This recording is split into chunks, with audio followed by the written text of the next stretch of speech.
Yo, what's going on, guys? We back. Another reaction just to follow up on what's going on with Donald Trump. I mean, yeah, there's been some things about the Senate and stuff like that going on. But I try to just keep it about, where Trump's head is at. So right now we got a lot of world leaders that are clicking up, basically. There's a lot of alliances forming. And so let's just see what, they're saying. Let's react. Let's go.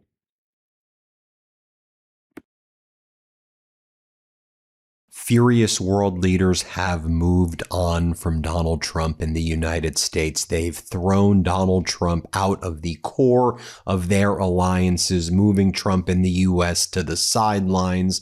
Now they're just going to try to wait Donald Trump out and also assert themselves with power and strength and call out Donald Trump and forge new alliances. Just look what's happened over the past 24 to 48 hours. We're talking about major alliances formed between Mexico and Europe, announcing a massive trade deal. I'll talk about that in a moment.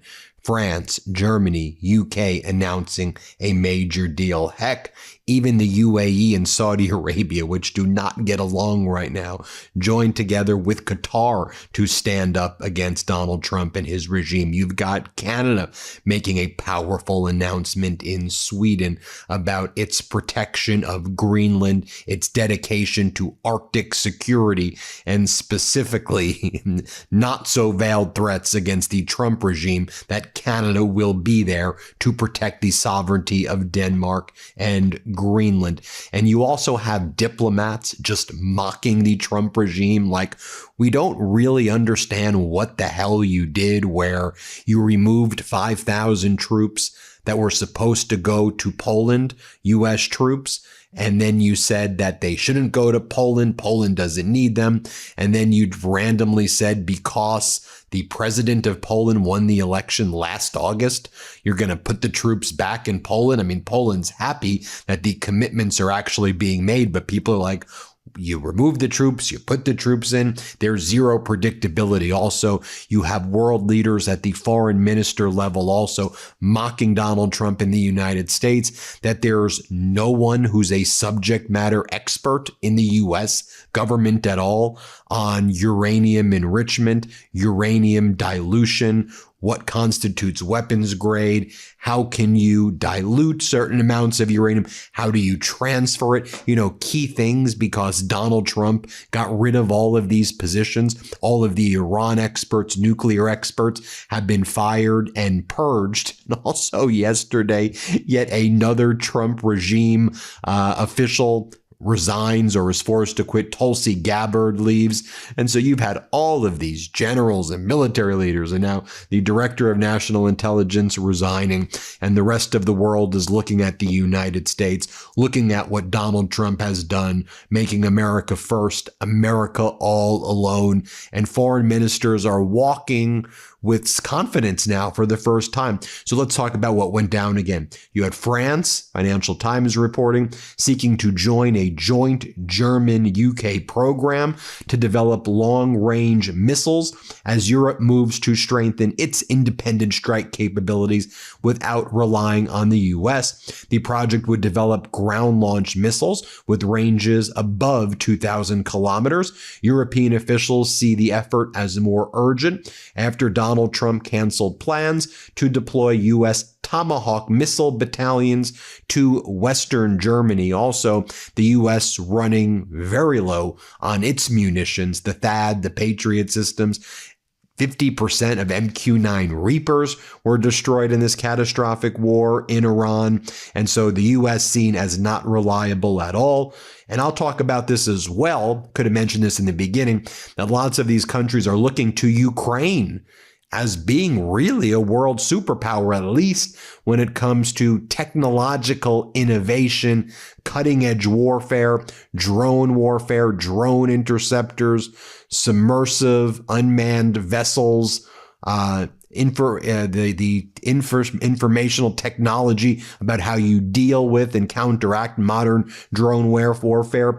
So you also had the UAE joining with Saudi Arabia and Qatar to urge that'd be putting it gently, to warn, to issue ultimatums against the Trump regime. Give diplomacy a shot with Iran and do not start this war again, because you're going to destroy our countries. You don't have the ability to protect us, clearly. And so if you want to still use our airspace and our air bases that are here, you need to be very much focused on diplomacy and not on going to war. Well, all of that's happening too. I mean, you have China and Russia taking advantage of Trump's weakness, expanding their intelligence gathering operations in Cuba as well. Latest reports from Wall Street Journal is that they've roughly tripled the personnel since 2023 to staff electronic eavesdropping facilities aimed at U.S. military sites there. China runs 3 of Cuba's 18 known signals intelligence sites, and Russia operates 2, with some jointly run by Cuba, with main targets being U.S. Central Command in Tampa and Southern Command near Miami, which the Trump regime is also trying to use as pretext for invading Cuba, along with the 300 drones as well. Let's bring you to what was going on, though, in Mexico City. In Mexico City, Mexican President Claudia Sheinbaum, European Commission President Ursula von der Leyen, and European Council President Antonio Costa held a joint press conference in Mexico City following the signing of a landmark free trade agreement between Mexico and the European Union. Trump attacks Mexico, Trump attacks the European Union. They join forces. They outline plans to strengthen economic cooperation, investment, and strategic partnership. We've got a clip that I'll show you in a moment of Ursula von der Leyen, the European Commission president, talking about zero tariffs on so many goods, products, services, especially that are needed in the digital age. Antonio Costa, the European Council president, writes, "The European Union and Mexico are natural allies. We are reliable partners and friends. And today, with the signing of the modernized global agreement and the interim trade agreement between the EU and Mexico, our relationship is set to reach a new, more mature and ambitious level." Ursula von der Leyen, president of the European Commission, says the following: "We're opening an EU-Mexico summit of historic importance. There is so much Europe and Mexico can offer and achieve together. A strong partnership starts today."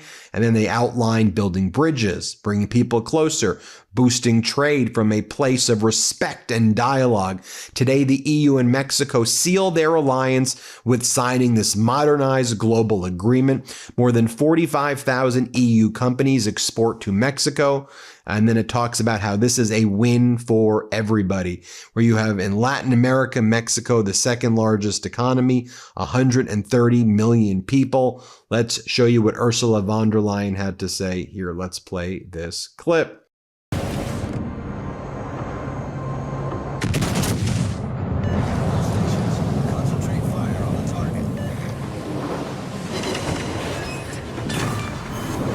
Enemy battleship sunk.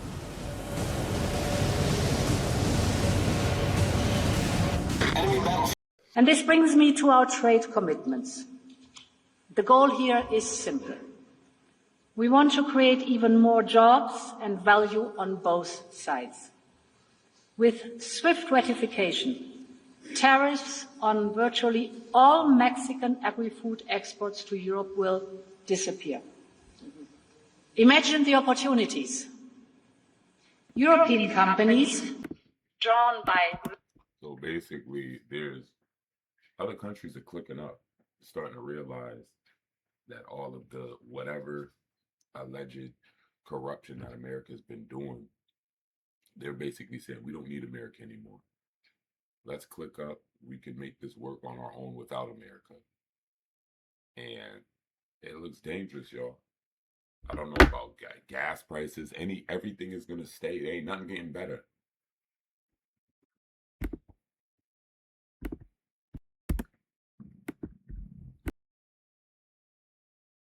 Mexico's talent and dynamism already support more than 5 million jobs here, and there is much more to come.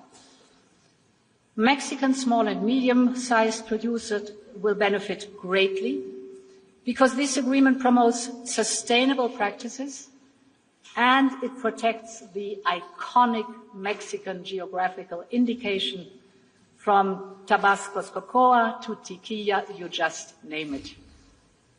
Now, as I noted too, you have Canada, who's also been involved in linking Trans-Pacific Asia with transatlantic Europe, Europe to Mexico.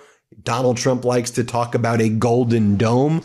I almost like to talk about it as connect the dots, where I guess the dome, if you will, or the dots that are connecting are leaving America in the past. America all alone, and sealed in this, dome, if you will, while the rest of the world is bridging their alliances, talking about cooperation, talking about predictability, certainty, free trade, multilateralism. As Donald Trump's out there, what's Donald Trump doing?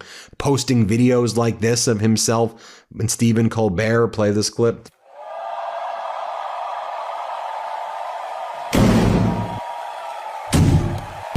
Or Donald Trump posting weird photos of himself, threatening Greenland, AI images of himself, like leering over Greenland while threatening to conquer it and take over it so that he can extract oil and sell oil to the world, even though Greenland doesn't allow oil drilling for the past 5-6 years. It's been banned. There's more to life than oil.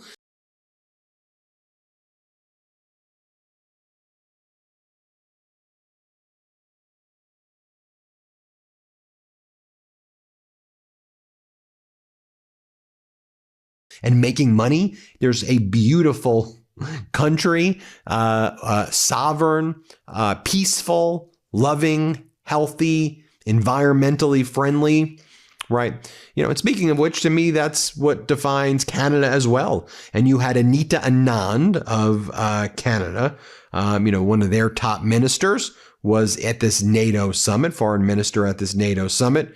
And here she talked about Canada opening up its consulate in Nuuk. Here's what she had to say. Play this clip. We're also having a meeting of the A7, the Arctic 7 countries after the NATO foreign ministers meet, and I'm very much looking forward to speaking about the necessity of cooperation in defending and protecting the Arctic region. We, Canada, opened a consulate in Nuuk, Greenland in February to stand strongly with Greenland and Denmark in their sovereignty and territorial integrity, but really protecting and defending the Arctic. And similarly, you had Germany's foreign minister, Wadful. He talks about the importance of linking up with Ukraine and Europe linking up with Ukraine. Play this clip. With a view to strengthening European security, which also serves the purpose of strengthening the European pillar within NATO, we propose further intensifying cooperation with Ukraine. It's about ensuring that we, through our European NATO partners and Canada, consistently meet Ukraine's specific support needs. The message is very clear. We will not waver in our support. Ukraine always has the staying power. It can always count on our support. That must be the message from Ankara. Therefore, it is still time to be ready for negotiations. We must enter these negotiations with a position of strength. And I'll go back to Anita Anand right here, saying that we're also here to express our solidarity with Ukraine. Here's what she has to say. Let's play this clip. And finally, I will say that we are also here to express our solidarity in the short and the long term with Ukraine. Canada has put on the table $25.5 billion in multiple forms of support for Ukraine, military, humanitarian, economic, financial support. And we are one of the world's largest per capita donors to Ukraine to date. We've trained over 47,000 members of the Ukrainian armed forces. We have an initiative to bring the Ukrainian children home from Russia. All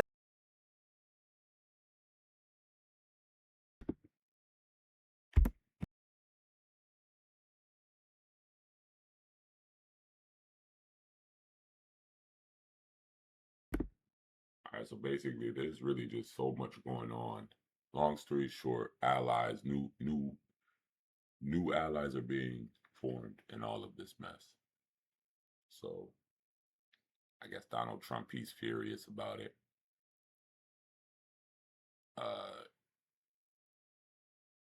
The world leaders not playing. They're not trying to let Trump.